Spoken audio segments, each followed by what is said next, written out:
Okay, good afternoon, everyone. My name is Adam Freed, and I'm a principal here at Bloomberg Associates. I'm thrilled to welcome you to today's Bloomberg Federal Assistance E3-in-1 webinar on navigating federal grants, building community capacity. Today, we'll discuss internal grants management models and how they impact community capacity and discuss strategies for building community partnerships. Some quick housekeeping items before we begin. Please feel free to introduce yourself in the chat function, as many of you are, including the cities that you're from. We also ask that you keep your cameras on if possible so we can make this a more interactive session.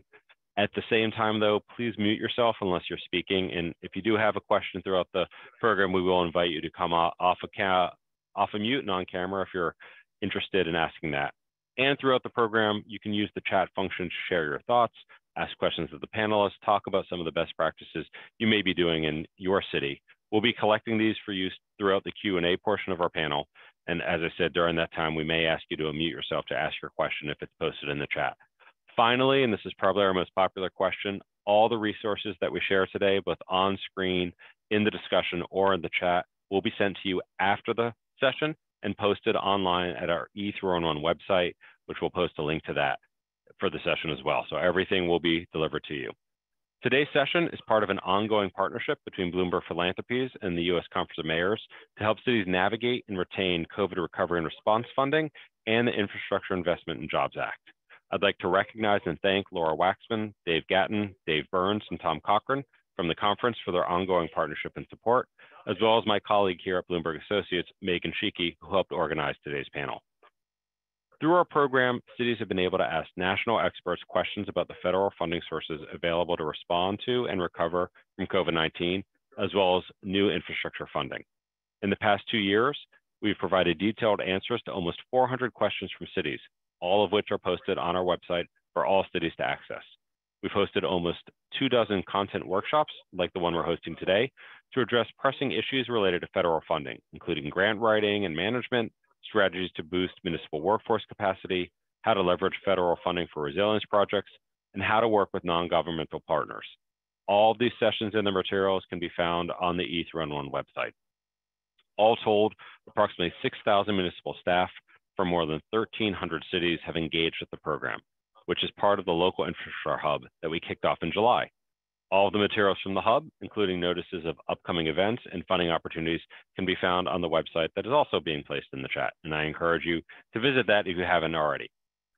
Today, though, we have a full roster of speakers with us from Hagerty Consulting and Witt O'Brien, two of the expert partners who have been working with the E3-in-1 program since we began, as well as a deep dive case study from Nueces County, Texas, to talk about how the recommendations and the advice we're giving today are playing out on the ground. I'll now turn it over to John Hageman, who leads the Federal Funds Management practice at Hagerty, to kick off today's workshop. John? Great, thank you, Adam, and good afternoon, everyone. Before we go ahead and get started, I want to introduce a few of the key goals that will really frame this presentation and our discussion to come. One, we're going to talk a bit about the Infrastructure Investment and Jobs Act, but just enough to provide the context for this broader discussion around community engagement and building capacity in your community. We'll also review grants management models and follow up on the first webinar that we had in this series, where we took a deeper dive into internal capacity and what that looks like. We'll talk about this in the context of how your various models may impact community capacity and building capacity in the community. We'll then turn into the bulk of the presentation and our discussion here today and focus on building community capacity, strategies for community partnerships, understanding the barriers to building community capacity, and how folks can go about mitigating those. And then, as Adam said, we'll spend some time diving into a case study presented by our partners in Nueces County, Texas, to talk about what building community capacity looked like for them and how they were successful in a few of their programs. With that, we can turn to the next slide. As I mentioned, and really just to provide context for this presentation and this discussion here today, the Infrastructure Investment and Jobs Act follows a trend of, as you all are aware at this point, really unprecedented amounts of federal dollars that have been made available and will be and will continue to be made available moving forward. And we've seen that trend even continue with the recent passage of the Inflation Reduction Act. But the Infrastructure Investment and Jobs Act, unlike the American Rescue Plan, which really had for you all the local fiscal recovery funds as its cornerstone, involves new programs, altered programs, reauthorized programs, and regulatory changes really designed to rebuild the nation's infrastructure. Funding is going to be made available starting now over the next 5 years. And unlike the fiscal recovery funds, which are managed by US Treasury, numerous bureaus across 17 federal agencies are going to be administering north of 200 programs that make up the Infrastructure Investment and Jobs Act. Many of that funding, as you all know, and we'll share a bit more about on the moving forward, is going to flow down to the state and the local level. And mechanisms will vary by program. There'll be formula-based allocations, block grants, and competitive grants, which I'm sure many of you are focused on now and over the next several months. The other key piece that's important to keep in mind is many of these programs are new, and federal rulemaking is at the early stages for several of these programs. So that means it'll be important as you all are thinking about what internal capacity do you need, but also what community capacity is necessary to really monitor and track rulemaking as it occurs in real time, so you all can be dynamic and responsive to the changing environment. Next slide. So diving a bit deeper here, I think this gives a good understanding of the scale and volume of the Infrastructure Investment and Jobs Act. As you all can see, about $700 billion will be available for state governments and about $220 billion available to local governments. What that means for all of you is understanding your state counterparts and the touch points with those individuals within state agencies are going to be very important, because many of those programs will either, one, flow to you all in a competitive manner or in a formula-based manner, or the state may be supporting investments within your own communities. And that's even more important when we talk about community capacity, because some of those same partners may be called upon not just by you all, but by your state counterparts in these types of programs. The other piece that's really important here to recognize is the scale around the number of unique programs. As you can see, there's about 140 programs north of that available to all of you on the call here today. And of that, nearly half are brand new. And so, as I mentioned in the previous slide, regularly setting yourselves up to track and monitor changes as they happen in real time will be very important as you all are thinking strategically and comprehensively about the funding opportunities through the Infrastructure Investment and Jobs Act. Next slide. I wanted to call attention to a few examples just to give a sense of what are included in some of these programs. And we've pulled out 4 rather timely programs that you all may be interested in. And I wanted to highlight the state and local cybersecurity grant program in particular, because I think it's representative of a lot of what we've talked about already and what we will be talking about throughout this presentation. This $1 billion program is a new program. The federal government just recently released rules and more information about the structure of this program and how it works. This is a great example because states are the primary recipient of this program, but there's requirements for them to distribute that funding to local units of government. In addition, the state has to develop a cybersecurity plan to access this funding, and a condition of that plan requires engagement at the local level and at the community level. And why this type of program I think is a really good example is because it hits on the reality that some of these funds are going to go to your state counterparts and then flow from there. but also there are requirements associated with engaging the community, both you all and your partners embedded in some of these programs. And so as you all are thinking about how do I go about building community capacity, having an understanding of which programs have that at its core and are actually requirements for accessing some of these dollars are really important, so you all don't miss any programs for eligibility or other reasons like that. Next slide.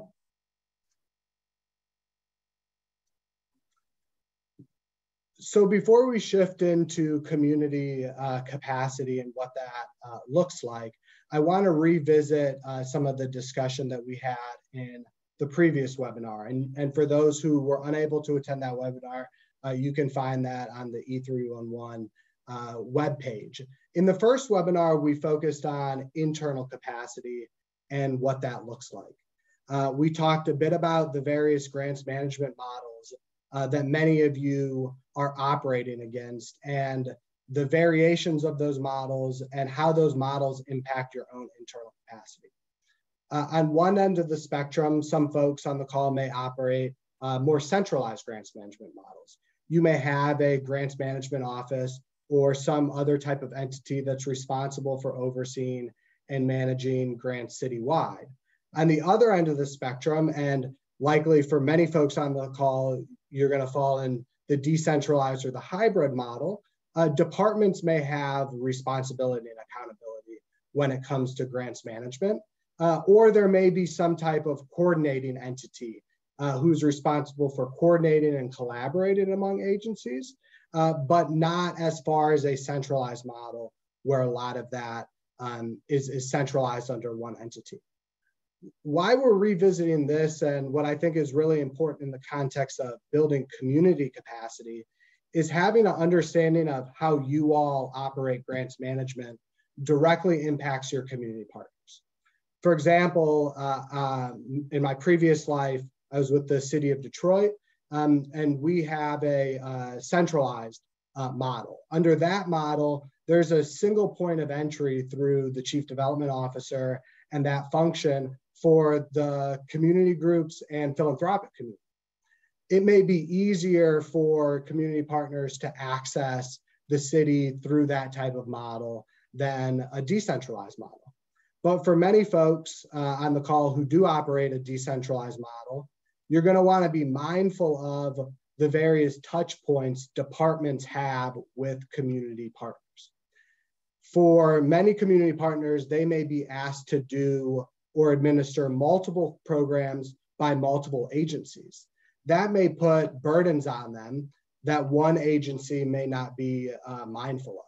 So it's important as you all are thinking about how do I go about building capacity within the community and putting together a citywide approach to understand what your counterparts in other departments and other agencies are asking of those same community partners.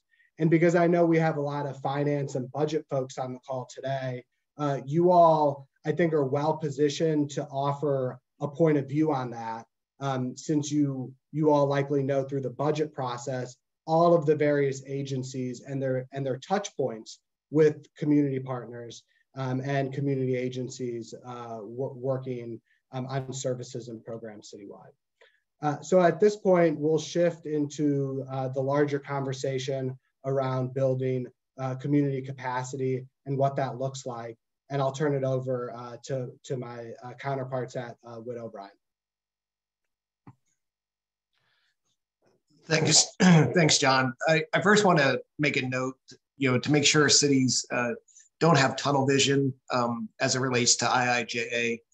We were talking about these topics in the context of the infrastructure bill, but these principles and these ideas apply to the regular federal funding, state pass-through funding, and foundation funding as well. So please know that there's a wide variety of funding opportunities available to you right now, and not just the IIJA.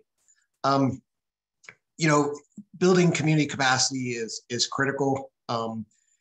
related to these IIJ programs, but others. I had a conversation with a client this morning that said, well, is it worth my time to do the community engagement exercise if I eventually don't go after the BRIC funding?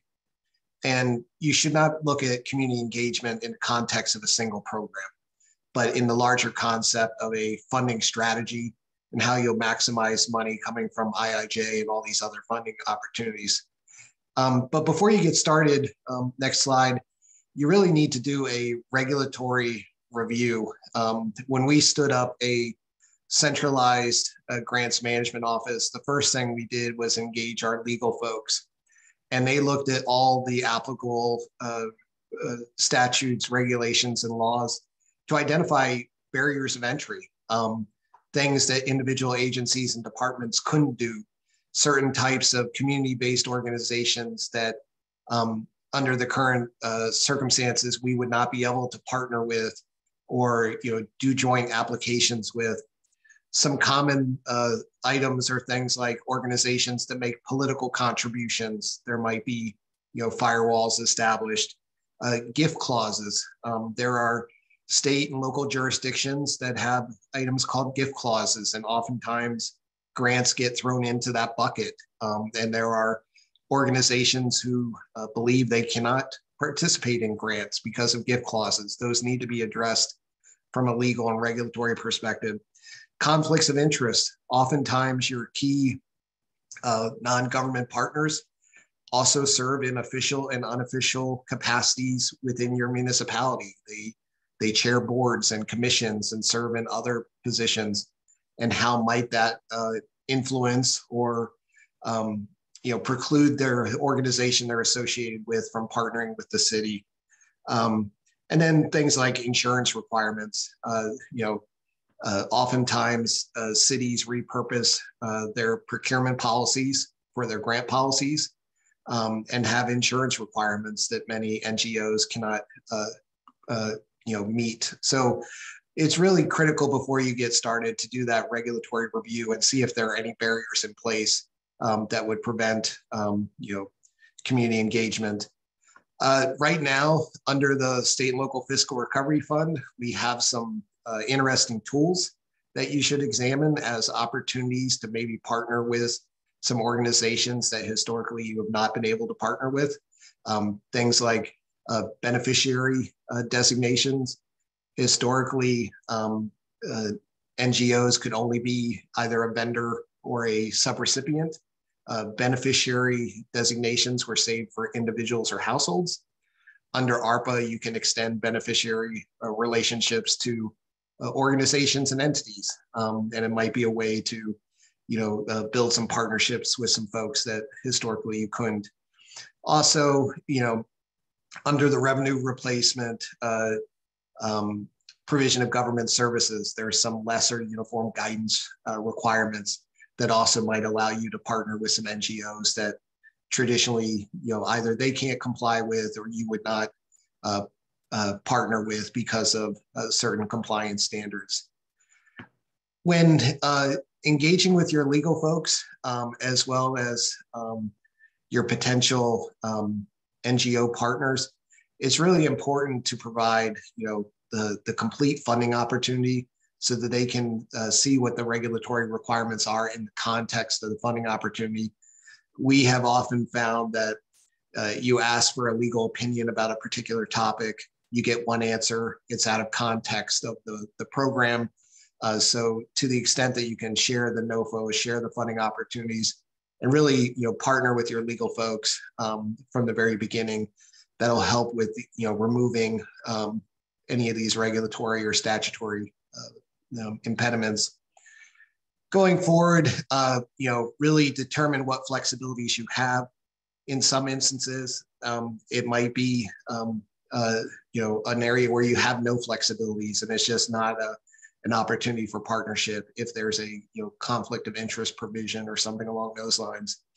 But as you're having these discussions, building these community relationships, know what flexibilities you have, where you can take alternative paths, where you can engage people different. They're the fiscal agent, you, the city, are the fiscal agent.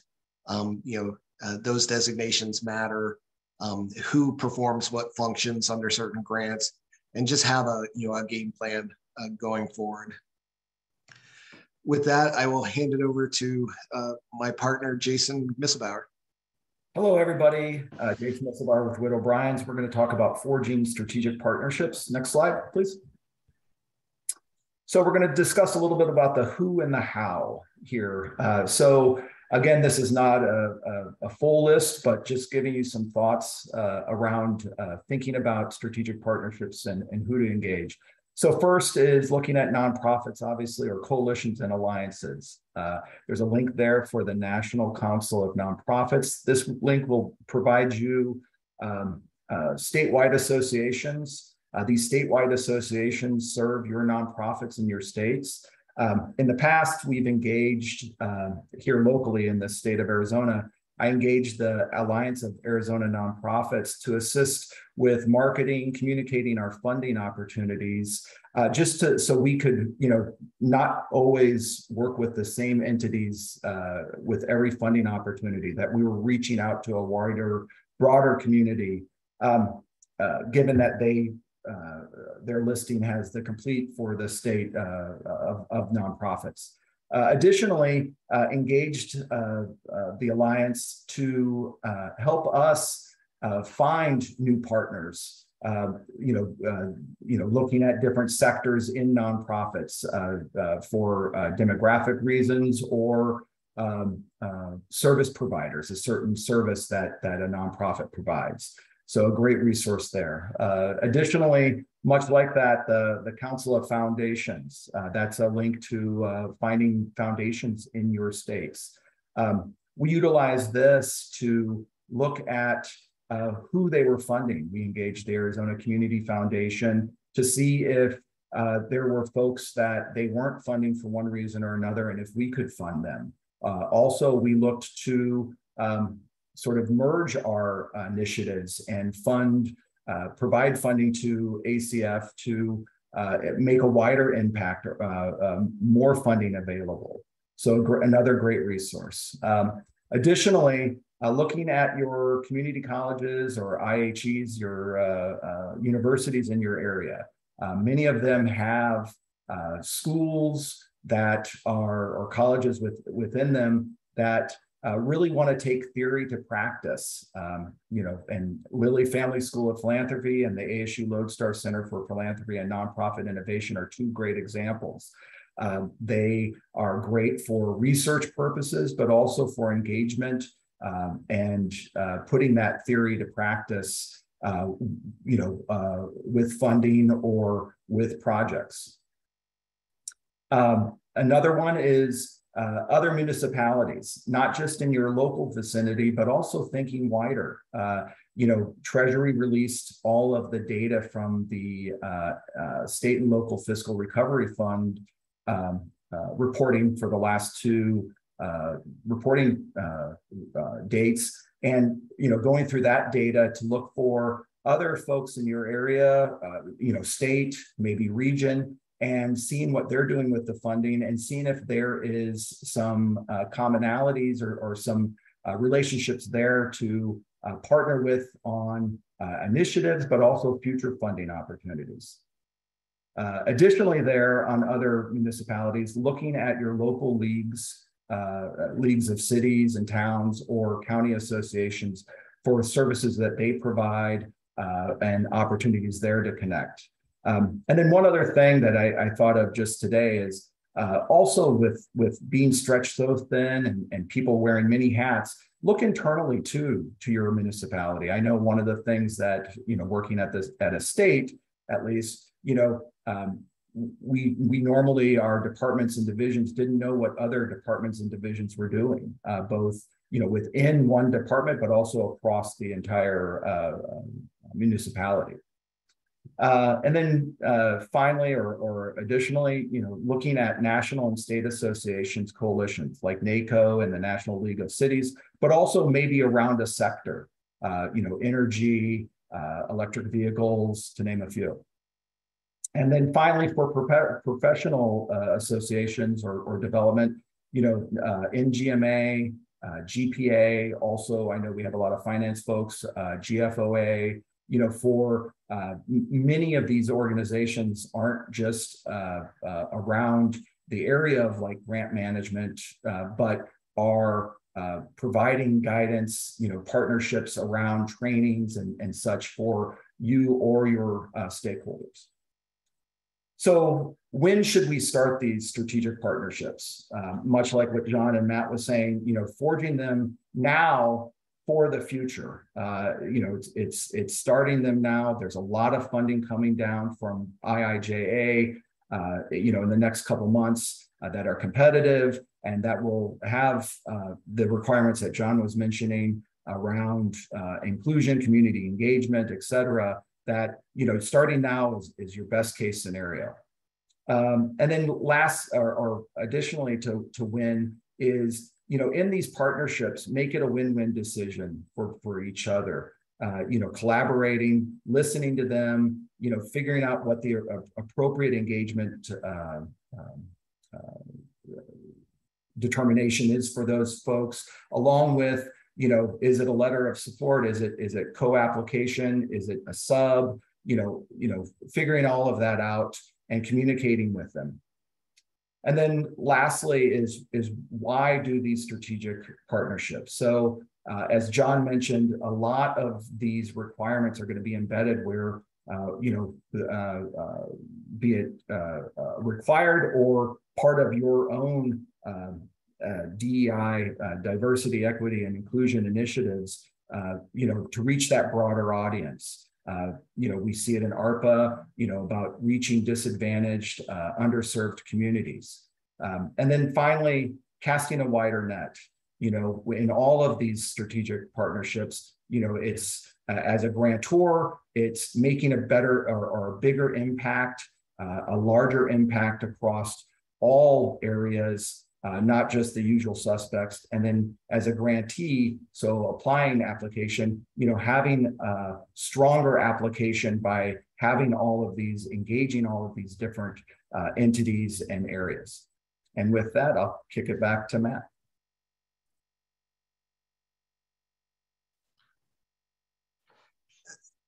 So how do you do this? You know, obviously we understand that, you know, you all have day jobs. This level of effort is not free. You do need resources. Just wanted to make you aware that there are many grant opportunities out there for building community capacity, whether that be planning grants or phase one of larger grants. Many federal agencies, in addition to grant offerings, have training and technical assistance opportunities where you can actually engage a professional to come in and help you do the community engagement. So please seek out these opportunities and these resources. The philanthropic community is huge in supporting these levels of effort. Obviously, you know, Bloomberg, but Kellogg and Kresge and others. I mean, we are all so fortunate to have these organizations in our community to help with this community engagement. Utilize e-grant systems to identify funding opportunities. You know, grants.gov is great for finding, you know, planning grants and other types of grants to do community capacity. But take it one step further, actually go to the agency websites and look up training and technical assistance resources, which might not be advertised through grants.gov.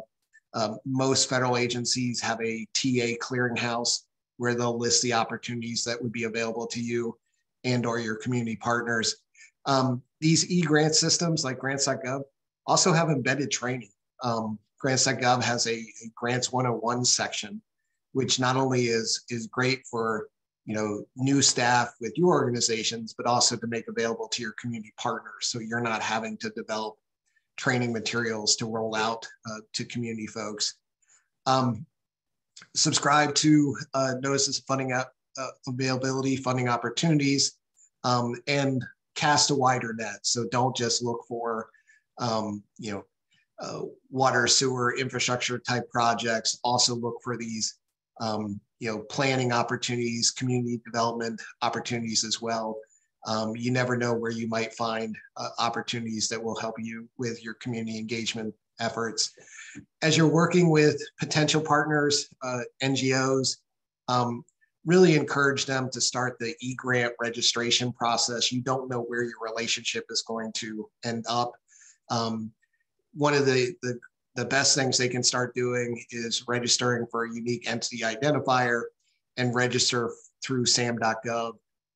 We are hearing stories nationally of this taking 2 to 3 months. And it would really be unfortunate that you develop this really wonderful community partnership with a nonprofit partner. You're going to do this amazing project. You have an application all developed, and they're still waiting for sam.gov registration and can't participate. So, take care of the housekeeping work, both at the city level, but also at the partner level. And then wonderful opportunity right now through the local infrastructure hub to find funding opportunities. So really take advantage of that search engine that's out in the public domain right now through the local infrastructure hub partnership. It's an incredible resource. And for those organizations that don't have other sort of grant research and pursuance tools, please take advantage of this resource that's available to you right now. Next slide. So I talked before about regulatory barriers. Many of us also have internal process barriers that limit participation by NGOs. Just to highlight a few, things like risk assessment. When we screen applications, we look for things like automated accounting systems. We look for years of experience, 5 years of audit files, those sorts of things. For key community partners that are just starting out, they might not have these things, nor do they necessarily need these things at that point. Also, if it's an organization that historically has participated in foundation grants, they might not have some of the items that you typically see with federal grants. So don't hold that against the organization. Same thing goes with peer review criteria. We'll look for things like, experience managing federal grants or, key leadership changes and things that arbitrarily screen out some people who would otherwise be wonderful community partners. This is a somewhat controversial topic. Formalize your grant procurement. Many jurisdictions do not have a subaward subrecipient process. And the criticism is that they pick the same organizations again and again and again, to the point that many nonprofits just say, it's a waste of our time. We keep applying, and they pick the same people over and over again. And that really limits, that net that you're casting. So to the extent that you can put some formalization, some true competitiveness to your grant process, like you have with your regular vendor procurement process, it really goes a long way in establishing credibility for you as a funder and as a partner. And then lastly, look at post-award barriers. Something like payment processing. Some of these organizations you might partner with are very small, operating on a shoestring budget. And if you are only going to fund them on a reimbursement basis, that would create a cash flow issue for them to the point where they can't participate. Look for ways to allow them to use indirect cost rate, in the de minimis indirect, to actually build their entity, build their organizational capacity. And a lot of smaller jurisdictions are really hesitant about participating in federal programs because of the single audit requirements. There's a lot you can do to, explain that process to them, demystify it. But even there's some workarounds by, always funding them so they remain underneath the $750,000 a year threshold. Or if it's ARPA funding, there's an alternative review process. But an audit should not be a reason why a non-government organization, a community partner, does not participate with you. And with that, I will hand it over to Ben with Hagerty. And maybe right before we hand it to Ben, just one point to bolster what Matt was saying. We heard in one of our workshops about a program in Atlanta where they were actually doing like a Match.com to help provide technical assistance to smaller organizations and to small businesses. And so there are creative ways, if you feel like you're not getting the organizations participating who are sort of like your community boots on the ground, trusted messengers, there are ways to approach that, and we can help share out some resources about what different cities are doing to lower those barriers. Yeah, and that's a perfect segue to what I want to talk about here too, kind of building on what y'all are talking about in terms of the issues that some of those potential partners face. So we've talked about in previous workshops some of the things that cities can do really to improve their own grants management effectiveness. But I think it's important to remember that we can also use grant funds and the grant process itself to really increase the ability of our communities to help deliver those goals and outcomes that we're looking for. I think about this in terms of de-siloing our communities, just like we kind of try and focus on de-siloing our internal departments when we work at cities. I think this is another step in that work. So building a little bit on what Matt just talked about, what I want to talk about here is a few things. Number one, what do we mean when we talk about community capacity, and what are the kinds of partnerships that we can build?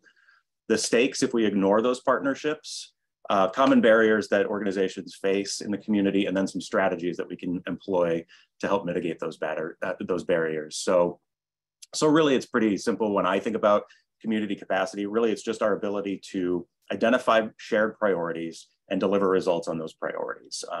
Fairly simple concept, but very difficult to get to in reality. So when I think about a community that has capacity, I think about a community that's able to identify those goals that are stable, that last the test of time, that enable a community to secure competitive funding in an increasingly competitive funding environment, and then to deliver those services in compliance with very complex and stringent grant requirements. What you miss out on, what you lose if your community doesn't have that capacity is you miss out on those funding opportunities. You as a municipality can carry elevated compliance risk as you're contracting with or subbing out work to organizations that may not have the ability to deliver those outcomes at all or in compliance with the grant requirements. And we all know the common issues that come with that compliance risk. I don't need to belabor that point. But in the broader sense, it really does contribute to your city's inability to compete with your peer communities. Every community is being asked to do a lot with not much. And the more that you can do to make yourself and your regions more competitive in that environment is a huge return on what can be really small investments. So on the next slide here, a lot of what I'll be talking about today is focused really in the nonprofit community. Those are the partners whose capacity or lack thereof can really move the needle on getting results or missing out on those results. So this is just kind of to give you a sense of some of the kinds of forms that those partnerships with nonprofits can take. You can bring them in to do that community-wide strategic planning that helps you build that consensus that's so important. They can serve as co-applicants in all kinds of grants that John talked about earlier. In grants that you're applying for just for yourself, more and more community support is a key component of your ability to secure that funding. And so if you've built those strong partnerships, your partners can provide evidence that helps you secure the funding. Another one is sharing funding opportunities. So nonprofits often come across funding opportunities that may not be a great fit for them, but if you've built a strong network and a strong foundation in your community, it's very easy for them to share those opportunities with someone else who might be better suited for that funding opportunity. And then it gives those nonprofits an opportunity to align their strategic priorities with what the rest of the community is doing. Don't love to use the word synergy, but this is really where that happens is understanding where the community more broadly is going can really help your nonprofits chart a path to success and not go off on their own, without appreciating that context. And then really when the rubber meets the road, ultimately you are going to be relying on your nonprofit communities to be your service providers, whether that is as a simple contractor or a vendor to being a subrecipient. And particularly in the subrecipient environment, the more capacity that you can build in your partner organizations, the better shape you're going to be in terms of being able to manage those compliance risks on the back end. So moving on to the next slide, what kinds of barriers will you come across in your community? Well, lack of continuity. So like I talked about before, consensus is so important, particularly in a world where you tend to have political cycles. They reset priorities oftentimes, and that can restart the cycle of engagement. And if you don't have an ongoing entrenched cycle of engagement, that can be very disruptive to your community's ability to maintain priorities. It can be very frustrating for your constituencies and your partners' constituencies, and it can really undermine your ability to actually deliver results. Some concrete examples of this is just staff turnover. So, a nonprofit has a go-to person in an economic development office, for example. You do need to build some continuity in terms of, who people know to go to get questions answered or to access funding opportunities. And lack of investment in core organizational competencies. We all know it, organizations are being asked to do more with less. They're under great pressure to do that. And it's very difficult to develop, to acquire, and to retain core competencies like financial or grants management. There are many organizations out there who don't have any finance staff, or the finance staff that they do have, focus on, just delivering payroll every 2 weeks. And so that can be a huge barrier to being able to apply for a grant, or certainly to deliver on that grant and manage all of the compliance risks associated with it. And then another very common thing that you'll find in nonprofit communities is chasing the funding. So because it is so difficult for a nonprofit to do fundraising for their ongoing staff costs, that sort of plays out. It's very easy for a funder to see a nonprofit proposing a particular initiative that aligns with a funder's goals, or a capital project that's very easy to sell. It's very difficult for nonprofits to fundraise for their ongoing staff costs. And because of that pressure, it's very easy for nonprofits to succumb to pressure and temptation and accept grants that really pull them away from what their core mission is. The incentive tends to be just to keep the lights on, when you're talking about small or mid-sized nonprofits, and it can be very difficult. And that unpredictability, year to year, can cause lots of disruptions as well. So, if an organization goes from, a budget of $1 million one year to $3 million the next year, and then back down to $1 million, it can be really hard to maintain that continuity. So what can we do to address those barriers? So on the next slide here, a few different things. Number one, you can be intentional as a city to build that continuity and to drive consensus. So identifying stable priorities requires continuous engagement. It should, at this point, I think it should be very clear to municipalities that engagement should be built into everything that you do, and it should be real, and it should be aimed at identifying priorities that do have that broad consensus. And there's funding for this. It can be built into a lot of the grant sources that we talked about earlier. But another place to really find this is in those foundational partners that we talked about earlier.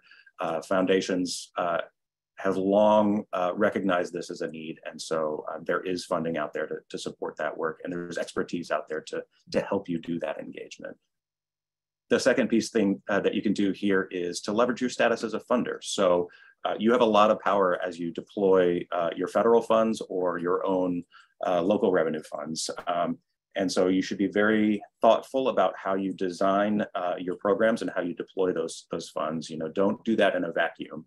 The best way to do this is to know who your potential fundees are. So know what they do best. Know what their limitations are, and really try and meet them where they are. You're gonna have better results. You're gonna have less conflict, and you're gonna have better return on your investments if you're aiming funding where it's already prepared to go. So another thing to be aware of is avoid building funding programs that are one-offs. Again, back to that point about organizations facing so much pressure, avoiding just funding something for 1 year. The more you can build programs that are sustainable over time, the better the more success your nonprofit partners are gonna be able to have. And then another common theme, Matt just talked about this, is be open to those partners that may not be able to demonstrate support or capacity to deliver right now, because in a lot of cases, those partners have a lot of potential to do some of the really difficult service delivery that you need, or reach very difficult to reach communities that you want to reach. So as you're open to those partners, though, there are some things that you can do to make sure that they grow and build the capacity that you need on the back end as you're pushing out public taxpayer money. So what you can do is invest in core competencies. So again, these are things that are really hard for nonprofits to come by. Some of the targets that you might think about here are, in terms of designing programs that can do this, are nonprofits with budgets under $3 million a year or so. That tends to be the place where below that number, you have real pressures on competencies, and above it gets a little bit better. The other place is intermediary organizations who have experience partnering with those organizations. You're definitely not the only ones engaging with some of these nonprofits, and there's a lot of expertise out there in the foundation world or in those larger nonprofits that you may have regular contact with. So some of the investments that you can make are in human capital, so staff and volunteers, but also some pretty basic stuff. So administrative support, technology, system, software. And again, foundations are a perfect partner for this kind of work. They have a lot of experience focusing on community capacity building, and they have a lot of experience working with nonprofits. One really good example of this work that we were involved in Minneapolis. So in Minneapolis, the city currently partners with a local foundation to deploy a capacity building grant program. It's specifically designed to meet these kinds of needs. It's called the One Minneapolis Fund. It targets, just like I talked about earlier, those smaller and mid-sized nonprofits. And it delivers capacity grants. They're not very large amounts of money, and there's a huge return on investment for these things. So just some examples of what they fund. We funded $50,000 to the African Development Center. That supported them hiring a COO, CFO position. There was a grant for $30,000 to the Lao Assistance Center of Minnesota that just allowed them to purchase a CRM system that enabled them to do the data collection and reporting work that they needed to do to be in compliance with some of their other grants. And all of this was done with no public funding whatsoever. This was all just through a partnership with one of those foundations. So, and the result of that is now many of the organizations that have gone through that grant program are now able to deliver outcomes when the city contracts with them to deliver grant-funded services. So huge return on investment. So those are just a few of the things that cities can do. I think at this point, I will pass it over to Rachel, and she can kick off the case study. I know Nueces County has been doing a lot of excellent work along these lines. So over to you, Rachel. Yes, they have, and thank you, Ben, and hello, everyone. My name is Rachel Knobloch. I'll introduce our case study today and the opportunity to see some of the concepts we've discussed so far in this workshop in action in Nueces County, Texas. Today, you'll hear from the Nueces County Judge, Barbara Canales. Before diving into the case study, I wanted to briefly provide some context here. Nueces County, Texas is located on the coast of the Gulf of Mexico with a population around 360,000 people. Within Nueces County, there are a ton of large rural communities, but they also surround large urban cities, including Corpus Christi, Texas. To serve such a large population with varying needs, the county received a state and local fiscal recovery fund allocation of $70.3 million and has to date allocated a little more than half of that award to projects designed to promote a strong, equitable recovery from the pandemic and address some really pressing community needs. We'll dive into this a bit more in a moment with the case study. But to set the stage for how the county leveraged this funding opportunity to build community capacity, it is important to describe the types of challenges they're facing, challenges your communities are also likely facing. Those challenges are related to mental health, to drainage and water infrastructure, to public safety and emergency response, COVID-19 response, supporting small businesses, supporting nonprofits and households, and allowing the county to have the resources they need to continue providing critical services. Moving to the next slide.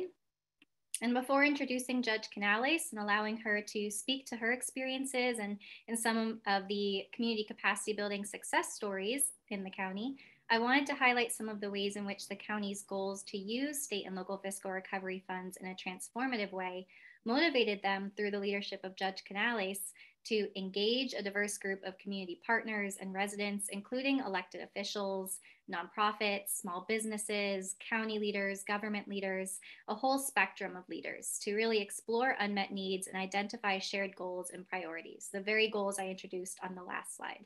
And then through those efforts, develop a joint planning process with partners that ultimately culminated in the development of a strategic fiscal recovery plan. This plan allowed the county to align their funding decisions with community needs and opportunity areas. Together, this plan helped not only maximize the impact and reach of state and local fiscal recovery funds by prioritizing the use of various funding streams, including ARPA, to address short and long-term community needs. It also allowed them to build local capacity to use this funding in a way that we'll discuss in a moment, awarding funds to nonprofits, including Agape Ranch as a case study, and then also to ultimately deliver on the overarching goals of the American Rescue Plan Act program, addressing critical gaps, meeting community needs, and identifying all of those needs and ways that you can address them with federal funds. With that, as we move on to the next slide, I am pleased to introduce Judge Canales. I've worked closely with Judge Canales over the past year. She has spearheaded much of the community capacity building efforts I introduced and inspired transformational projects that are really supporting the communities in Nueces County, Texas that are most impacted by the pandemic. Now we'll get to hear about how Nueces County is building community capacity and investing in transformational projects. And Judge, with that, I'll pass it over to you. Thank you so much. And I know it says Maggie Turner on my screen. My chief of staff is helping me this afternoon to be able to visit with all of you, and how excited and delighted I am to be able to share our experience, because as Rachel says, it seems like when we said we were all in this together, we really should have just ID'd, the 10 most pressing issues for our community, and you could probably take them to most of our cities and counties across America. And one that we'd like to highlight is an incredible collaboration that yielded something that we thought not possible in years past. And that's the establishment for funding of a mental health restoration center with a component of funding for transitional housing. For years, we had seen our jails overflowing with mental health patients, but we couldn't do anything about it. We had a diversion program, but no diversion center. We seem to have all the will, but none of the brick and mortar. And so by really reaching out across the aisle and using the same techniques that we did when I called all our smaller communities and their mayors and leadership together to ask them what they needed during the pandemic, this time we called them and said, and how can we recover? And due to this type of community engagement, we were able to truly create a metric, a pie chart of the most pressing of needs. And the goal was, how can we deliver on what the community really is asking for? Will these funds serve an elected commissioner's court, or will it truly serve the people? By and large, mental health and drainage emerged as top priorities. But due to really the alarming rates of our opioid crisis in Texas and in South Texas, combined with chronic illness and tremendous just sadness because of both school shootings and COVID-19 having disproportionately affected South Texas and very much so our Hispanic population, we thought by focusing on mental health, we could really provide for not only community capacity with these funds, but healing. And as it turned out, we were able to award over $5 million in projects that both will address we will divert you if you meet that criteria of being a nonviolent offender, thereby having a direct impact on our emergency rooms, a direct impact on our jails. And here's a big one, on our law enforcement's time, on that human capital that's also so actually, it's in its own crisis, with vacancies, bordering 80 and 90 in our jail. And so this had a real impact to create transformational change in one movement. And I really say that because this whole thing is a symphony, right? ARPA is a symphony of dollars to do amazing things with. But whether or not you get good music is really about being very wise about how you're delivering on this promise of the dream of transformational change. And there's really just no better example, Rachel, than what we were doing. Now, I just want to highlight one more thing, and that is we've talked a lot about collaborations, using existing partnerships as highlighted in our bullet points. Let me suggest to you that this would not have been made possible if we did not have the judiciary, the law enforcement, the prosecutors, organizational components like NAMI and our mental health and intellectual disability, arms of the county's government, public health. These are hospital districts. These were the types of organizations, entities, and of course, awesome grassroots organizers that came together over a period of time to say, we hate what's going on, but we can't seem to get over the finish line. Now we've got it. And because of that strong existing collaborative partnership, it was easy to say to a national group like Centacor, and if we give you an additional $1 million, will you expand your housing so that when these folks come out of this diversion center, this restoration center, and the addiction is real, identified, then they're going to need a place to stay. And I think that is where our case study here in Nueces County is very special, because we targeted a known problem, one that we had a jump start because we had collaborated, but we were able to use funding to move us across that finish line. And then, of course, we fully executed by not saying, and then we won't just leave you there for 3 days. We'll tackle the holistic approach of outpatient services, and including the most important component is that transitional housing. So, Rachel, I think that this is something that we're proud of here in Nueces. We thank you for your partnership. And of course, it goes without saying that we plan on messaging right back to the people that it's not us as electeds that made this great change. They were the conductors of this symphony, right? It was through the town halls and the online surveys, listening to them, meeting them where they were, that we understood that we couldn't just talk about mental health anymore in Texas. We had to do something about it. I can honestly say, I was just asked yesterday in an interview what my greatest accomplishment was professionally and personally. For most of us as electeds, we said the natural, our families. But that personal career accomplishment for me is this project, because I know long after me, this is a place where people can get healed. And we would have never had that opportunity before had it not been for this type of community capacity building.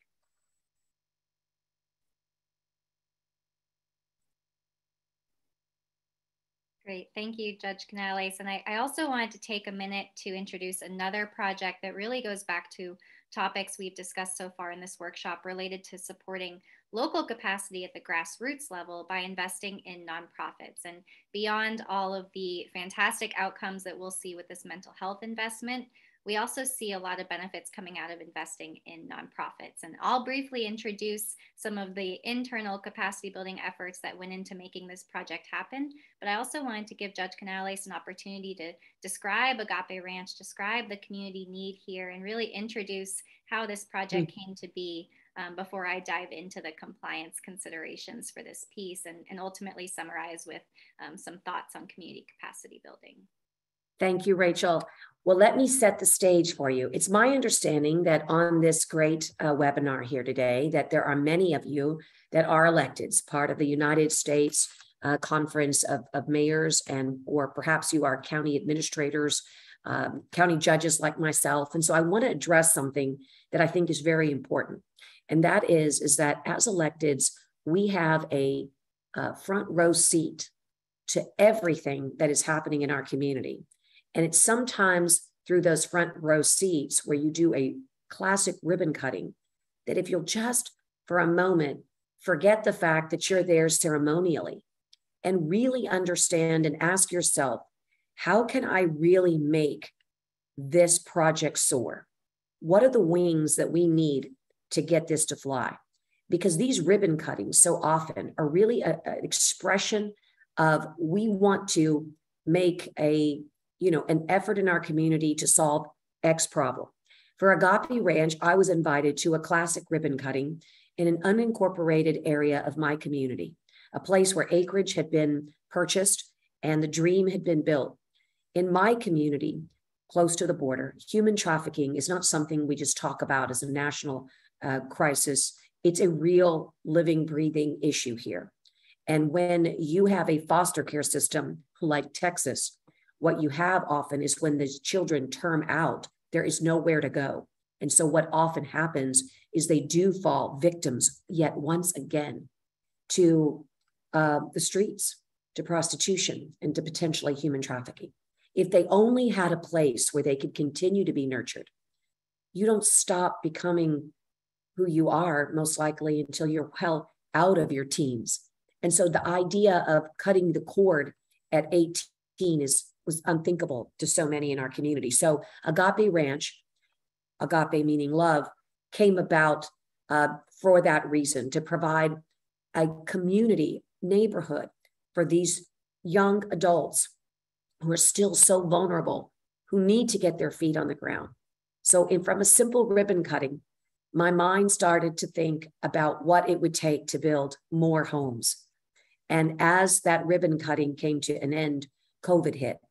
Coming out of COVID-19, they didn't have an opportunity to fundraise, to galvanize momentum. And yet the foster care system continued to explode, crises continued to, soar. And so I was able to make this a part of my own county judge's allocation, a decision made by the court that there was trust in our electeds to do good with some of the funds, not all of the funds, but I was given $4 million to do good with countywide. One of the projects I chose was Agape Ranch. I can honestly tell you that this home will be built and it will be a house that love built. It is a small amount of money with a major impact. I challenge all of my colleagues, mayors from across America, the next time you're at a ribbon cutting, ask yourself, am I here to cut this ribbon, or am I here to create and innovate along with this charitable organization? Find the wings for them to fly. Thank goodness the American Rescue Plan Act gave me all the tools I needed to get those wings on. Rachel, tell them how we made it eligible. I would love to. So at this point and on the next slide, I can share a bit more about how we made this project happen, how we took the judge's idea to award funds to this nonprofit or to build these houses to boost their capacity and deliver on that goal, how we made that all come together.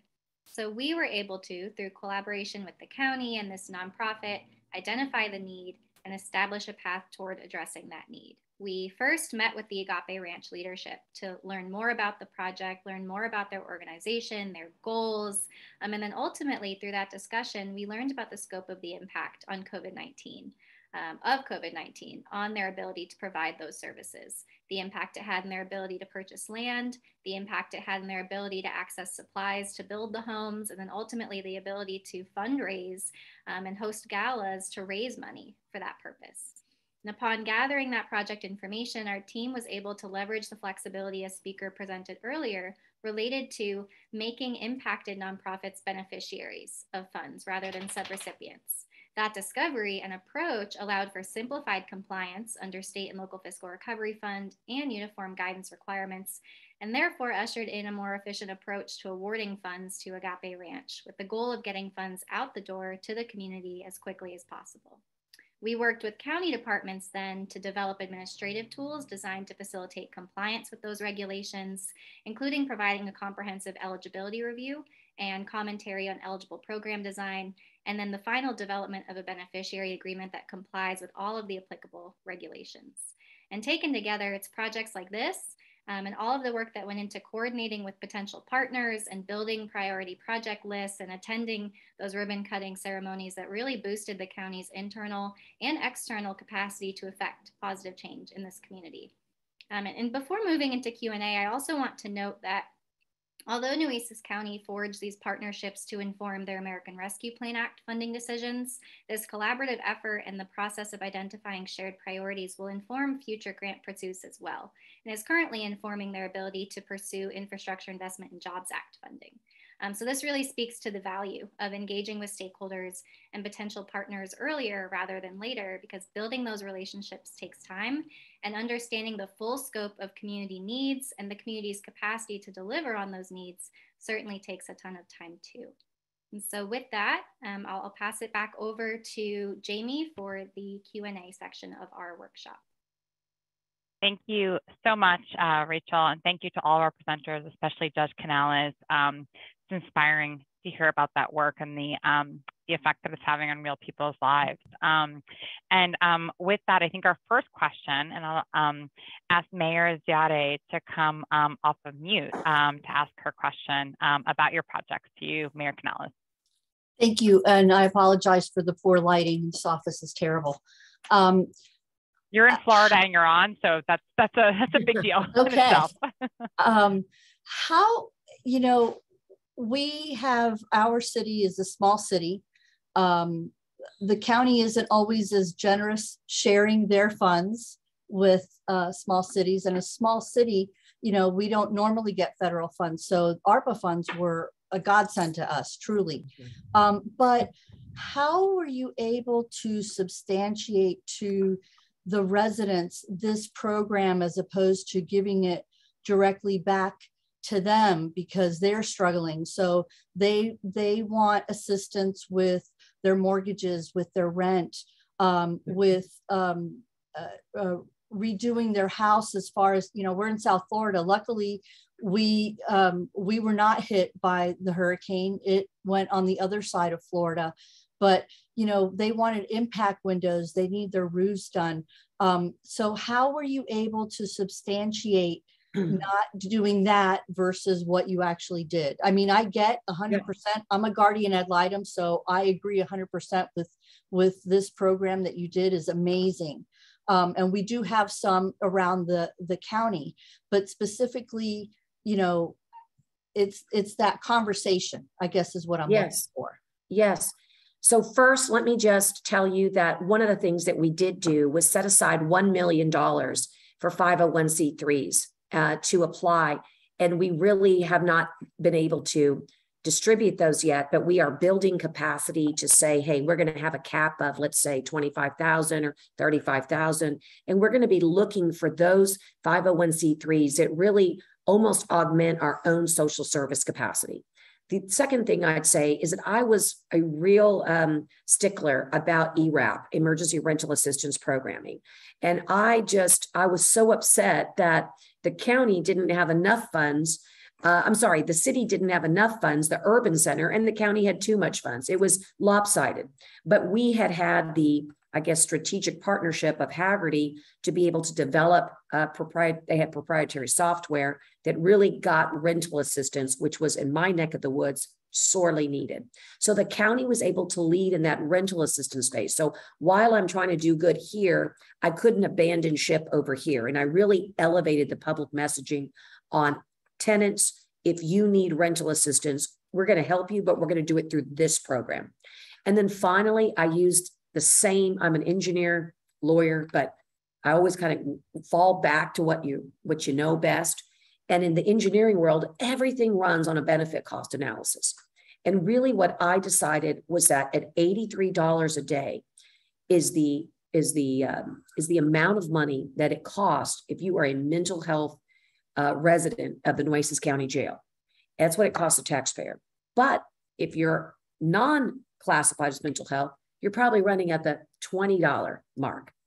That inequity is hurting our property tax base. Our property owners here are carrying the shoulder of the burden for really an ailment that has never given its proper due. We just sorely underfund mental health in Texas, and we're paying the price.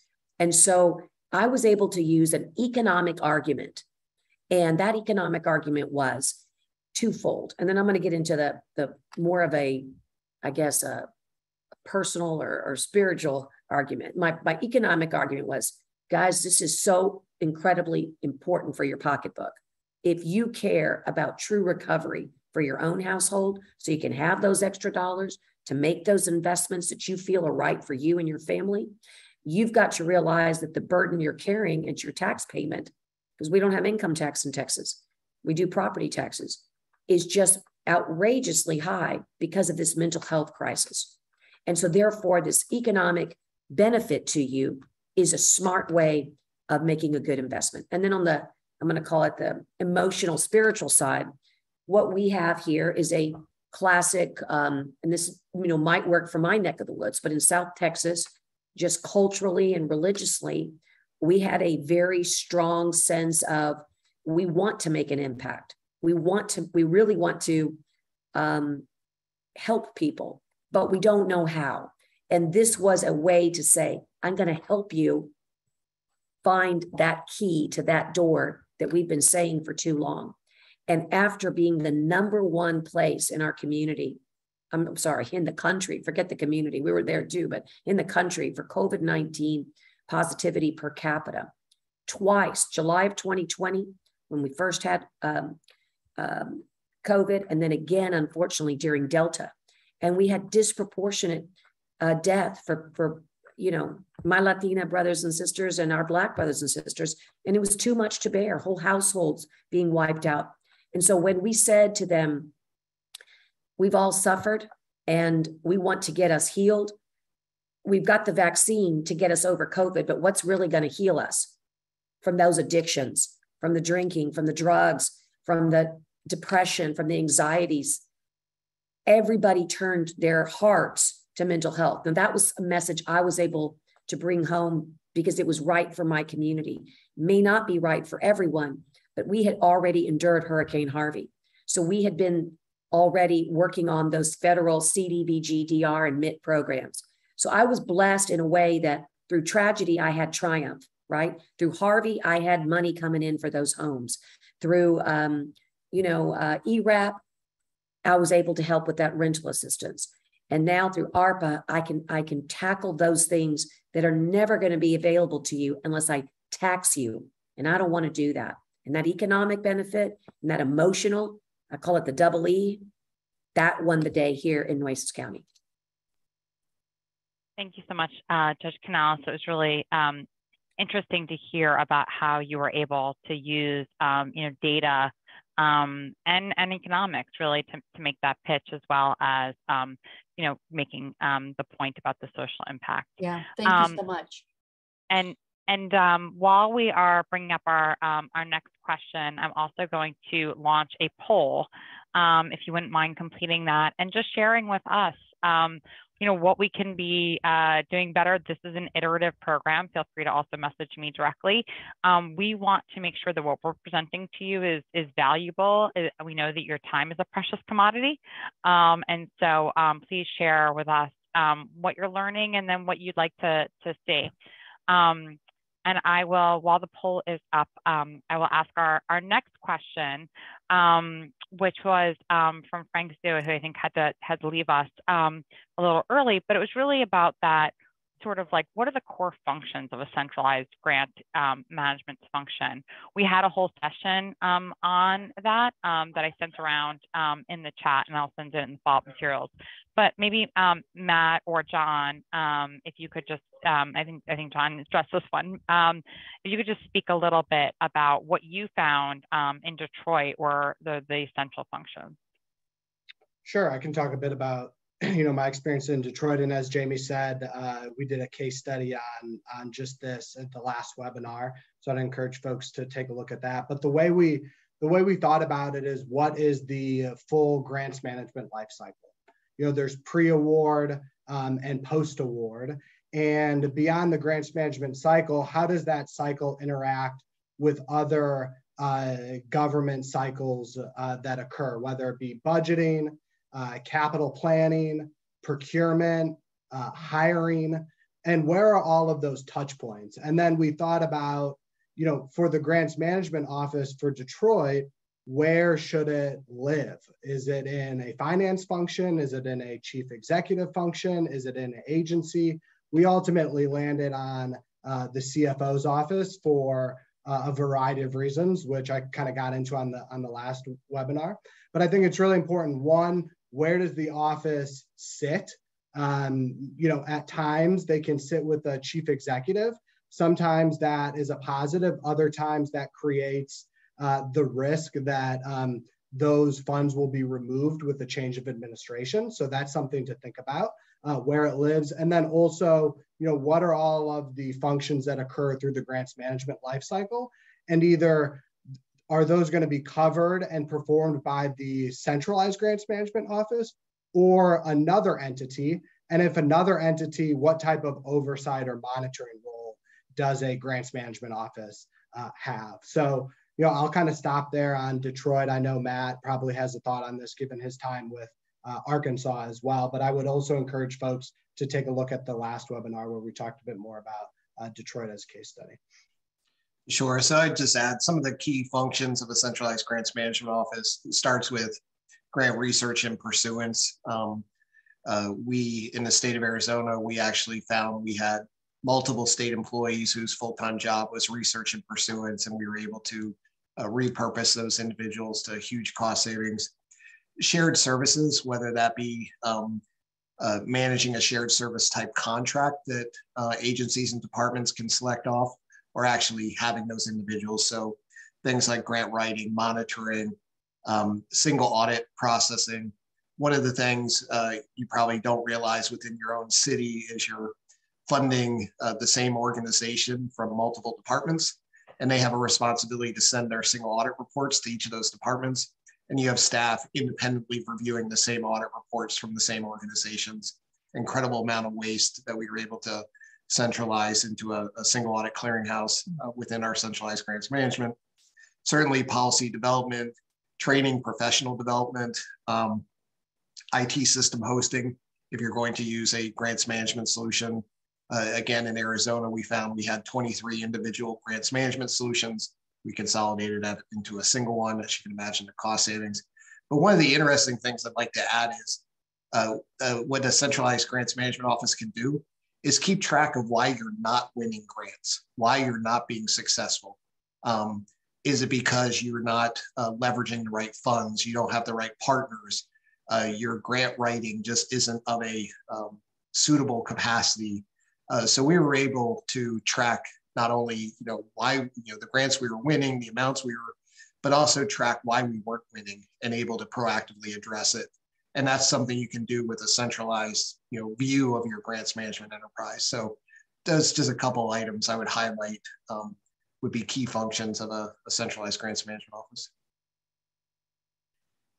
Thanks, Matt. That last point on why you're not winning grants is such an important point. I wonder if you have any advice for cities how to evaluate that, whether that's feedback they can get from the federal agencies they're applying to, or whether there are other processes you've seen that are particularly effective for that.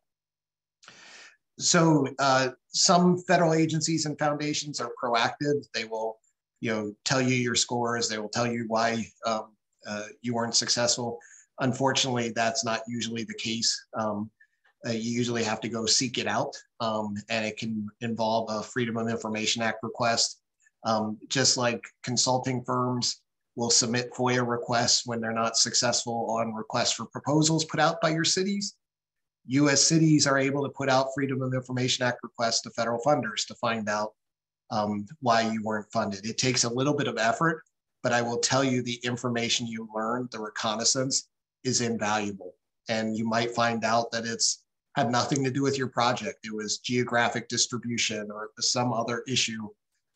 When you start losing grants, you really start questioning your projects and your abilities.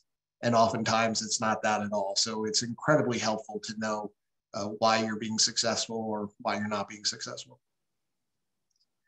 Thank you. And as we're nearing at the bottom of the hour, one question that came through the chat, and Judge, you talked about the community engagement that you did that enabled you to have these programs to be so successful. And I know that both Matt and John, you've talked about community engagement being so central to the work you're doing. I wonder if anyone can speak to how you balance the need for that community engagement with the need to act fast, given the urgency of the need within the communities, as well as some of the federal deadlines that are around the funding opportunities. How do you balance that, and how do you know what the right amount is? And maybe Judge will give you the first opportunity to crack at that. Sure. I will tell you that I thought it was incredibly important to make certain that we heard from everybody, and remember that we were still in a pandemic, so we had to do it both virtually. I had to gather in small groups, as well as, offer, big town halls when the time was right. But I do think that the, 6-7 months that we did this back to back to back was invaluable.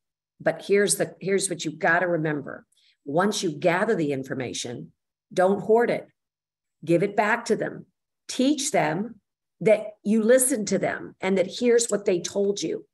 Then you give them one more chance to go, oh my gosh, I had no idea. They may now agree with you in consensus, or they may say, oh, that's very disproportionate. As a mayor, you may not want to spend 25% on water, and so you may have to balance that out. But I would say that the community engagement is critical, but you've got to have champions. Not everybody's comfortable with going out there and, just putting yourself out there and allowing people to tell you everything under the sun, right? Everyone's got ideas, and everybody, you've got to absorb that, but don't forget to give it back. So for me, the community engagement was well worth the time, but you've got to balance that, as you said, with action. So what we're doing just right now in Nueces is I am now marrying the decision-making process, and I'm grading my paper. Did I get 15% as my community shared with me across the board, rural, urban, coastal, and industrial? Did I marry up with the allocations? And when I do, guess what I want to do again? Message back. Tell them that you're now appropriating it in this way. So yes, watch your clock. But I'll tell you what my favorite colonel from my Galveston District Corps of Engineers says, Barbara, sometimes you got to run with scissors. So all I got to tell you is that I know we tell everybody don't run with scissors, but every once in a while, it's all right. But have a plan, a strategy, and don't forget to message back and execute. Thank you. That's Matt or John, any final points to add to that?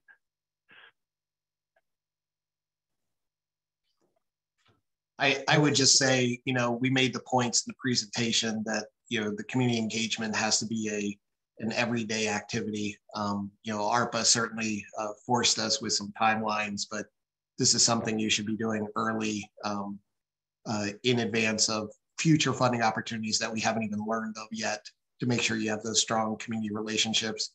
One of the things Jason and I have done in Arizona with our grant research software is there were quite a few funding opportunities that we as the state were not eligible for. And we would routinely pass those funding opportunities on to county, city, and nonprofit organizations. And it was a very easy way to routinely be in discussion with those partners, provide them of something of value, and just have an ongoing dialogue with them. And then when we really needed, to gear up for a particular funding opportunity, it wasn't like we'd never talked to somebody or we hadn't talked to them in months, because we had that ongoing engagement. And that was that, sharing the wealth, sharing the funding opportunity, and just created a nice regular touch point. So something like that, whether your city has a community funding opportunity, that could be another opportunity, but create a situation where you are forced to have regular touch base with your community entities. And I know that you're trying to close, but just one final thing that I think is important for mayors that are listening. We need to teach our community the difference between equality and equity. Equity is very important when given these federal funds. And so you may not look equal, but you can be very equitable inside your districts or precincts. And that equity has community capacity building. So I would just challenge everybody to understand, whether it's public health, understand the social determinants of health within your area, and that will help you understand equity. And when you do, then you're ready to go to bat with infrastructure bill, because that's all they care about is equity. And so practice what you preach with ARPA now, and you will be ready and poised for that equity conversation once you're prepped for infrastructure, and of course, Inflation Reduction Act as well. Thank you. Thank you so much. Those are all really great points. And as we've seen, the timing is really tight on these infrastructure programs, right? The NOFOs are coming out, and 2 months later, the applications due. So if you've waited until you know all of the guidance about the program to start your community engagement, it will likely be too late. And so, you know, now we already know what these programs basically are going to look like. So you want to be doing that community engagement now, even if the program's not coming down the pike for several months. I want to thank all of our panelists today. This was just incredible. I found it so educational, and I hope that it was valuable to other cities. I have put in the chat lots and lots of links to resources, including to our program website, where we post all the recordings and presentations, to the local infrastructure hub website, to the local infrastructure hub funding opportunity tool, where you can search for grants. If anyone has any questions about that, reach out to me. And then link to register for our next local infrastructure hub webinar. We'll also be sharing in our upcoming newsletter information about our next E311 webinar. We're planning activities on cybersecurity, for instance, and Matt touched upon the cyber program that is open right now. And so thank you all. I've also posted in the chat, if you would like to have a call with John or Matt or any of our E311 experts, just be in touch with us. And I've put how you can do that in the chat, because we can arrange a call if you're working through a sticky issue on how to do this community capacity building, or something else, whether it's an ARPA eligibility determination or an upcoming Treasury report. So thank you all. Our best wishes to everyone who is in Hurricane Ian's path. We're thinking about you. And with that, we are closed. Thank you.